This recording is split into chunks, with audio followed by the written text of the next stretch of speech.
Hello friends. ई शकुंतलम के e learning platform में मैं आचार्य विकास आप सबका स्वागत करता हूं। फ्रेंड्स, अभी से कुछ दिन पहले एक न्यूज आया कि आरबीआई ने कुछ विलफुल डिफॉल्टर्स के 68,607 करोड़ रुपया राइट ऑफ कर दिए। इसके बाद एक ट्वीट वॉर शुरू हुआ राहुल गांधी और हमारे फाइनेंस मिनिस्टर के बीच में, जिसमें राहुल गांधी ने कहा कि उन्होंने पिछले पार्लियामेंट सेशन में 50 विलफुल डिफॉल्टर्स के लिस्ट मांगे थे जो उनके द्वारा नहीं दिया गया। और फिर ये हुआ कि राहुल गांधी के द्वारा और बाकी लोगों के द्वारा ये कहा जाने लगा कि ये कर्ज माफ कर दिया गया है। उसके बाद फाइनेंस मिनिस्टर ने इंटरप्ट किया कि ये कर्ज माफी नहीं है, it is not wave of loan, बल्कि ये लोन राइट ऑफ किया गया है। तो क्या है ये पूरा मामला, क्या डिफरेंस है वेव ऑफ और राइट ऑफ लोन में, आइए हम देखते हैं। तो ये मामला शुरू हुआ एक RTI activist Saket Gokhale.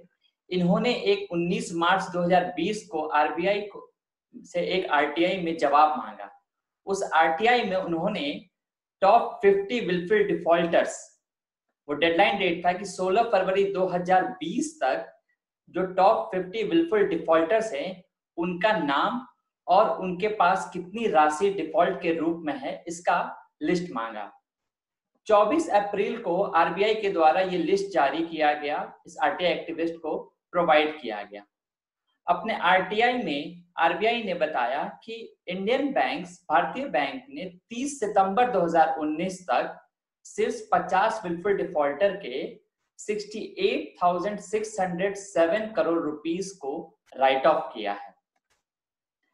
Friends, इसमें ध्यान देने की बात है कि ये जो लिस्ट मांगा गया था वो 16 फरवरी 2020 तक के लिए, 16 फरवरी 2020 तक का डेट था। लेकिन आरबीआई ने जो लिस्ट दिया उसमें ये डेट लिया गया 30 सितंबर 2019। देखते हैं क्या था ये। फ्रेंड्स, पहला जो एक्सक्लूजन था वो ये कि पिछले स्लाइड में हम लोगों ने देखा कि 16 फरवरी 2020 तक का मांगा गया और आरबीआई ने जो दिया वो 30 सितंबर तक का। इसके दो मायने हो सकते हैं, आइदर 30 सितंबर के बाद का जो लिस्ट है वो आरबीआई के पास अपडेट नहीं है या नहीं किया गया, या फिर उसके बाद 5 करोड़ से ऊपर का कोई डिफॉल्ट नहीं हुआ है। क्योंकि आरबीआई जो अपना रिकॉर्ड मेंटेन करता है central repository of information on large credit database में, यानी आरबीआई के डेटाबेस में 5 करोड़ या उससे अधिक के दिए हुए ऋण का रिकॉर्ड रखा जाता है। दूसरा जो इस आरटीआई में जवाब नहीं दिया गया था वो ये था कि इस लिस्ट में ये जो 50 विलफुल डिफॉल्टर्स के लिस्ट दिए गए इसमें ओवरसीज बोरोवर्स को शामिल नहीं किया गया, यानी कि जो विदेशी उधारकर्ता थे उनको शामिल नहीं किया गया। इसका रीजन ये था कि आरटीआई एक्ट में और सुप्रीम कोर्ट के एक जजमेंट में ओवरसीज बोरोवर को पब्लिक डिस्क्लोजर से छूट मिला है, यानी कि ये जो भी 50 विलफुल डिफॉल्टर्स के बोरोवर जिसका लिस्ट आरबीआई ने दिया है उसमें कोई ओवरसीज बोरोवर्स नहीं है, और दूसरा वो 30 सितंबर तक का लिस्ट है, यानी कि उसके बाद या तो लिस्ट अपडेट नहीं है या फिर उसके बाद कोई भी ऐसा लोन नहीं है जो 5 करोड़ से ज्यादा का डिफॉल्ट हुआ है। जैसे ही ये लिस्ट बाहर आया, लिस्ट प्रकाश में आया, जो हमारे आरटीआई एक्टिविस्ट थे उन्होंने अपने ट्विटर पेज पे इस लिस्ट को डाला। उसके बाद ये सवाल शुरू हो गया। आप देखेंगे कि आरबीआई ने जो लिस्ट दिया डिसेंडिंग ऑर्डर में, वो 50 का लिस्ट मांगा गया था, उसमें सबसे ऊपर गीतांजलि जेम्स, ये वही कंपनी है जिसके हेड जो है मेहुल चौकसी हैं। इसके अनुसार 5,492 करोड़ रुपए के साथ ये सबसे ऊपर है। फिर आप देखेंगे दूसरे नंबर पे रे आर्गो, विंसेंट डायमंड्स, और आप फिर देखेंगे रुचि सोया इंडस्ट्री जिसमें स्वामी रामदेव जी का नाम आता है, किंगफिशर एयरलाइंस, ये काफी फेमस रहे विजय माल्या का, तो ये भी टॉप 10 की सूची में आता है। और इस तरीके से ये भी सवाल उठने लगा कि सरकार ने अपने इन मित्रों का लोन को माफ कर दिया है, जो सरकार का कहना था कि ये राइट ऑफ किया गया है। तो क्या है ये वेव ऑफ लोन, क्या है ये राइट ऑफ लोन, हम आगे देखते हैं। सबसे पहले हम लोग आते हैं वेव ऑफ लोन पे, यानी कि कर्ज माफी या कर्ज से छूट। इसका मतलब होता है कि अब बैंक ने जो भी ऋण दिया था वो उसको वापस आने के चांसेस लगभग समाप्त हो गए हैं, और बैंक ने ये तय कर लिया कि अब वो ऋण माफ कर लिया जाएगा। इसका मतलब अगर बैंक अपने लोन को वेव ऑफ करता है तो इसके बाद इसकी वसूली के लिए बैंक के द्वारा कोई प्रयास नहीं किया जाएगा, ये मान लिया जाएगा कि ये कर्ज लॉस हो चुका है, कंप्लीट लॉस हो चुका है। अब इसमें इसके वसूली के कोई और प्रयास बैंक के द्वारा नहीं किए जाएंगे। ये आमतौर पर ऐसे ग्राहकों के लिए किया जाता है जिनका क्रेडिट वर्थ कम है, यानी कि वो डिफॉल्ट इसलिए ही हुए हैं क्योंकि उनकी क्षमता नहीं है कि वो जो ऋण लिए हैं उसको पे बैक कर सकें, उसको चुका सकें। अक्सर देखा जाता है इलेक्शन ईयर में डिफरेंट राज्य सरकार के द्वारा किसानों की कर्ज माफी की जाती है। तो ये जो वेव ऑफ लोन है या कर्ज माफी है, ये जैसे भारत के किसानों में कई राज्यों ने समय समय पर अपने किसानों के लिए कर्ज माफी किया। माना गया कि इस बार फसल अच्छी नहीं हुई है, किसान ऋण को चुकाने में असक्षम है, इसलिए उनको वो ऋण माफ कर दिया जाता है। तो वेव ऑफ लोन्स में ऋण पूरी तरीके से माफ कर दिया जाएगा और उसकी वसूली के लिए कोई प्रयास नहीं किया जाएगा। वही दूसरी और राइट ऑफ लोन, इससे दूसरा होता है। राइट ऑफ में बैंक अपनी संपत्ति और देनदारियों की वास्तविक स्थिति को दर्शाना चाहता है। वास्तविक स्थिति को दर्शाने के लिए बैंक जो है अपने क्लीन बैलेंस शीट, क्योंकि इसका रीजन ये है, हम यहाँ पे देखते हैं कि बैंक जो है अगर मान लीजिए कि 1,000 रुपया लोन देता है, मान लीजिए बैंक ने 1,000 का लोन दिया, तो संभव है कि पूरा 1,000 रुपया बैंक के पास वापस नहीं आएंगे।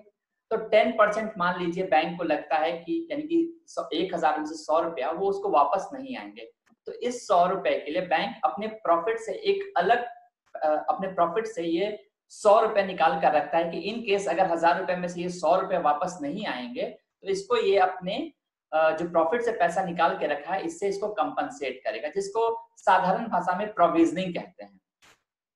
लेकिन ऐसा लोन जो एनपीए हो चुका है, जो लॉस एसेट हो चुका है, उसके लिए बैंक पूरा 100% प्रोविजन रखता है। यानी कि 1,000 का लोन है और 10% उसमें से कंप्लीट एनपीए हो गया है, 100 रुपया 10% यानी कि 100 रुपया एनपीए हो चुका है। अब वो पैसा बैंक को आने की उम्मीद कम है, तो बैंक उस 10 रुपए के बराबर 10 रुपया प्रोविजनिंग के तौर पे अपने प्रॉफिट में से अलग रखता है। दूसरी बात कि ये जो राइट ऑफ लोन है ये रूटीन प्रोसेस है। समय समय पे बैंक अपने बैलेंस शीट को क्लीन करने के लिए ये राइट ऑफ करता है, यानी कि अपने बैलेंस शीट से जो पैसा जो एनपीए हो चुका है उस पैसे को हटा देता है और उस पैसे उस हिस्से को कहां से भरपाई करता है, कहां से कॉम्पनसेट करता है, वो हिस्सा जो वो अपने प्रोविजनिंग के तौर पे रखता है। जैसे एनपीए के केस में ये 100% है। और आप देख लीजिए 2009-10 से 2013-14 के बीच में, इनफैक्ट जब यूपीए की गवर्नमेंट थी तब भी बैंकों ने ये इस प्रोसेस को राइट ऑफ लोन का प्रक्रिया जारी रखा था और उस समय लगभग 1,45,226 करोड़ रुपए का राइट ऑफ हुआ था।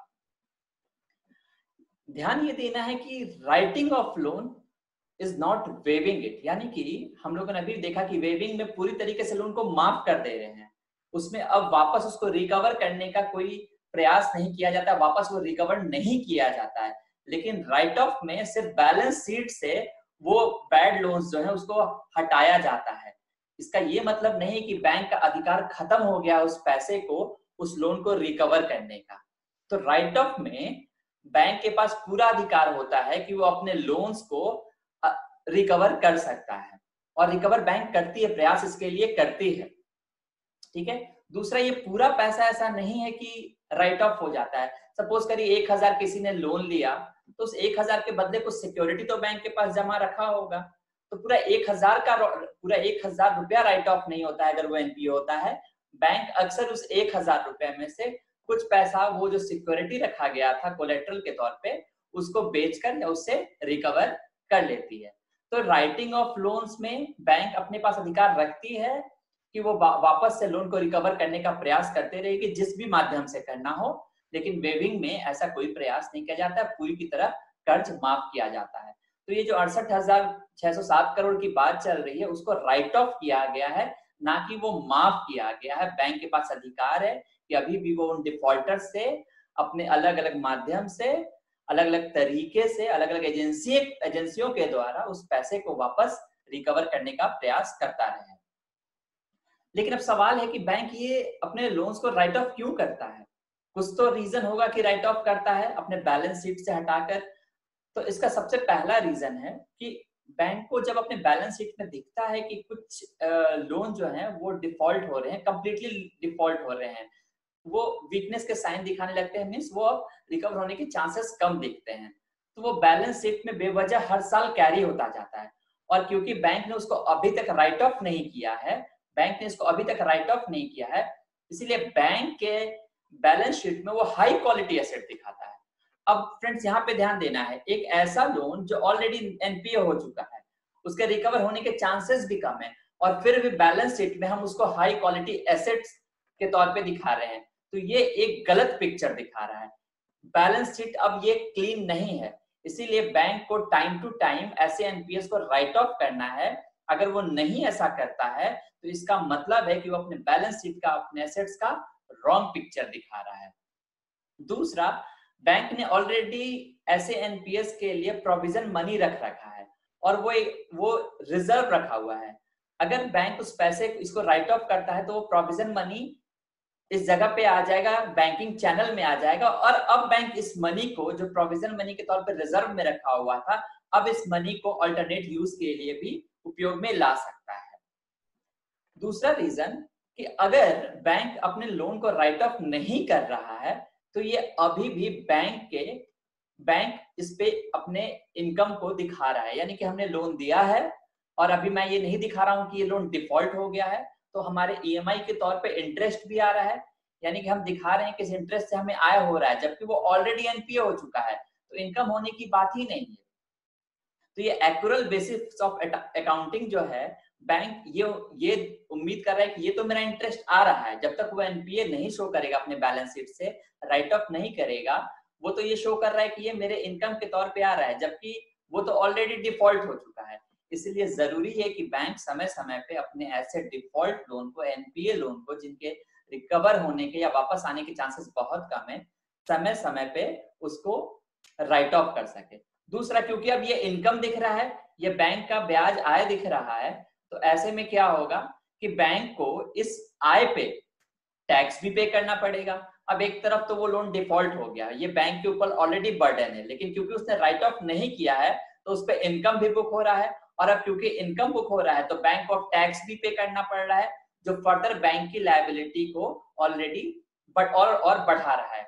इसीलिए इन सब रीजन से बैंक को समय समय पे रूटीन प्रोसेस के तहत ऐसे लोन्स को राइट ऑफ करना पड़ता है।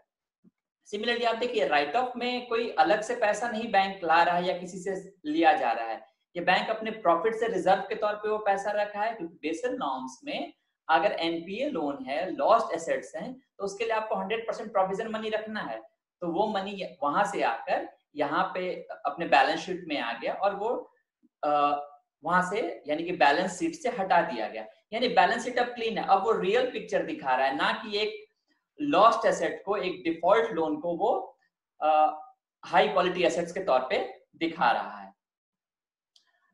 अब सवाल है कि ठीक है, ये लोन हम बाद में भी रिकवर कर सकते हैं, बैंक का अधिकार है कि ऐसे राइट ऑफ लोन्स को भी वो रिकवर कर सकता है। तो अगर वो लोन रिकवर होगा तो क्या होगा? तो जैसा कि मैंने बताया कि ये लोन को राइट ऑफ करने के लिए वो पैसे बैंक कहां से ला रही है, तो बैंक अपने आय का, अपने प्रॉफिट का एक हिस्सा रिजर्व के तौर पे रख रही है अपने लॉस्ट एसेट्स के बराबर, तो पैसा वो वहां से आया है। अब बाद में अगर सपोज करिए कि वो पैसा रिकवर हो जाए, बैंक मेहुल चौकसी या विजय माल्या से वो पैसा वापस लेने में समर्थ हो जाए, तो अब जिस साल वो पैसा लिया जाएगा उस साल के वो बैंक के प्रॉफिट में ऐड हो जाएगा, बैंक के इनकम में वो पैसा ऐड हो जाएगा। अब देखिए, ऐसा नहीं है कि ये राइट ऑफ होने से बैंक को का पावर सीज हो जाता है, वो रिकवर नहीं कर सकता है। नेक्स्ट स्लाइड में अगर आप देखिएगा तो फाइनेंस मिनिस्टर ने भी अपने ट्वीट में कोट किया था, जब उनसे कहा गया कि आपने उन लोगों का कर्ज माफ कर दिया है, एफएम ने कहा कि ये माफ नहीं किया गया, ये राइट ऑफ किया गया है, और अभी भी बैंक्स और मिनिस्ट्रीज के पास रास्ते खुले हैं और उन पे लगातार कार्रवाई हो रहा है। ठीक है, राइट ऑफ हो गया, उसके बाद जैसे उन्होंने कहा कि मेहुल चौकसी के केस में काफी पैसा सीज किया गया है, उसके प्रत्यार्पण के लिए अनुरोध भी किया गया है एंटीगुआ को, उसी की तरह विजय माल्या के भी प्रत्यार्पण के लिए यूके को बोला गया है, नीरव मोदी ऑलरेडी ब्रिटेन की जेल में हैं, तो इन लोग के लोन राइट ऑफ हैं, पर इनके प्रॉपर्टी का सीजर, इनके प्रॉपर्टी का अटैचमेंट और इनपे जो भी केसेस चल रहे हैं वो कंटिन्यू हो रहे हैं, ताकि स्लोली इस पैसे को रिकवर किया जा सकता है। अब अगर हम लास्ट में समराइज करते हैं कि राइट ऑफ और वेव ऑफ क्या होता है, तो अगर हम एक साधारण सा उदाहरण देते हैं कि सपोज करिए डिफॉल्टर्स हैं। अब डिफॉल्टर्स को हमने दो श्रेणी में बांट दिया, विलफुल डिफॉल्टर्स और नॉन विलफुल डिफॉल्टर्स। ये इन लोगों को, मेहुल चौकसी हो सॉरी, या नीरव मोदी हो, विजय माल्या हो, इन लोगों को विलफुल डिफॉल्टर क्यों कहा जा रहा है? क्योंकि ये ऐसे डिफॉल्टर हैं जिनके पास पैसा है, जिनका नेटवर्थ इतना है कि वो जितना ऋण का डिफॉल्ट हुआ है वो पे बैक कर सकते हैं। यानी कि पैसा है पर हम उसको पे कर सकते हैं, पर हम नहीं कर रहे हैं, तो हम विलफुल डिफॉल्टर हो गए। जैसे एग्जांपल में मैंने लिया विजय माल्या, मेहुल चौकसी और इन लोग का केस। दूसरा हमने लिया नॉन विलफुल डिफॉल्टर, जैसे फार्मर्स हैं, वो सीजन जो रहा उस साल अकाल पड़ा, उनको इनकम नहीं हो पाया और वो बैंक को चुकाने में असमर्थ हुए। तो यहाँ पे ऐसा नहीं है कि ये चुकाना नहीं चाह रहे, चुकाना चाहते हैं पर इनकी आय नहीं हो पाई, इसलिए ये चुका नहीं पा रहे हैं। तो काइंड ऑफ हम इनको नॉन विलफुल डिफॉल्टर्स की कैटेगरी में रखते हैं। फ्रेंड्स देखिए, एक सपोज करिए आपके पास एक फ्रेंड आया और वो आपसे 100 रुपए उधार मांगता है और कहता है कि एक हफ्ते बाद मेरे पैसा आ जाएगा, मैं आपको दे दूंगा। आपने उसको पैसा दे दिया, एक हफ्ते के बाद आप उससे पैसे की उम्मीद कर रहे थे, आप उसको फोन कर रहे हैं और फोन कर रहे हैं लगातार, पर वो फोन रिसीव नहीं कर रहा है। आपको ये पता है कि उसके पास पैसे आ गए हैं, तो ऐसे में आप उस फ्रेंड को विलफुल डिफॉल्टर मानेंगे, यानी कि वो उनको पैसा उसके पास है चुकाने के लिए, पर वो आपको वापस नहीं कर रहा है। उसी तरीके से आपने किसी और दोस्त की मदद की 100 रुपए में, लेकिन उसकी घर की स्थिति ऐसी हुई कि वो चुकाने में असमर्थ है, वो चुकाना तो चाहता है पर चुका नहीं पा रहा है, तो आपके लिए वो नॉन विलफुल डिफॉल्टर्स हो गया। तो सीधा सा है कि अगर नॉन विलफुल डिफॉल्टर्स है, जैसे जिनका क्रेडिट वर्थ कम है, जैसे इंडियन फार्मर्स, तो सरकार क्या करती है, समय पर इनके लिए लोन वेव ऑफ की स्कीम आती है, कर्ज माफी के लिए इनके माफ कर दिए जाते हैं, क्योंकि सरकार ये मानती है कि अब इनसे पैसा वापस नहीं लिया जा सकता, इनकी क्रेडिट वर्थ इतना नहीं है कि इनसे वापस ऋण वसूला जा सके। लेकिन इन लोग के तो क्रेडिट वर्थ इतने हैं कि इनसे वसूला जा सकता है, इसलिए इन लोग का लोन वेव ऑफ नहीं किया गया, इन लोग का लोन राइट ऑफ किया गया है, ताकि सरकार ईडी ये लगातार प्रयास कर सके और जितने भी लोन ये डिफॉल्ट हुए हैं ये इन लोग से रिकवर कर दिया जाए, रिकवर किया जा सके। इसीलिए इनके लोन सिर्फ राइट ऑफ किए गए हैं, ना कि वेव ऑफ किए गए हैं। तो फ्रेंड्स ये था डिफरेंस वेव ऑफ और राइट ऑफ का, क्या था पूरा मामला, कैसे ये आरटीआई से शुरुआत हुआ, फिर राहुल गांधी और फाइनेंस मिनिस्टर के बीच में ट्वीट वॉर हुआ, और कैसे ये चीज देखा गया कि अगर किसी लोन को राइट ऑफ किया जा रहा है तो इसका मतलब ये वेव ऑफ नहीं है। अगर आपको ये लेक्चर पसंद आया है तो आप हमारे YouTube चैनल ई शकुंतलम को सब्सक्राइब करिए। अगर इससे रिलेटेड कोई भी सवाल या सुझाव है तो आप मुझे मेल कर सकते हैं esakuntalam.edu@gmail.com पे।